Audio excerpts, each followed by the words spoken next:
அரசன் முதல் ஆண்டி வரை உலகத்தில் எதை வெல்ல முடியும், எதை வெல்ல முடியாது? விதியை வெல்ல முடியும், மதியை வெல்ல முடியாது. ஆதாரத்துடன் விளக்கம் தேவை.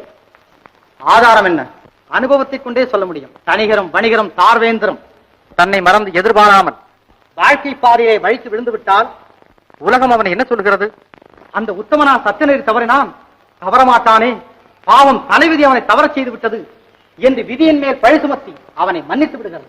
ஆனால் ஒரு ஏழை அதே தவறை செய்து விட்டால் அவனை அகம்பாவி, அயோக்கியன், அநியாயக்காரன் என்று பழி சுமத்துகிறது. விதி சந்தர்ப்பம் என்ற உருவில் சிலருக்கு உதவி செய்கிறது, சிலருக்கு பாதகத்தை செய்கிறது. ஆகையால் அனுபவத்தால் கண்ட அறிவுதான் மதி, அந்த மதியால் வகுக்கப்பட்ட சட்டம்தான் விதி. அதனால் தான் அறிவுக்கு கட்டுப்பட்ட விதியை வெல்ல முடியும், மதியை வெல்ல முடியாது என்றே. உங்கள் அறிவின் திறமையை கண்டு மெச்சுகின்றோம். Download ShareChat.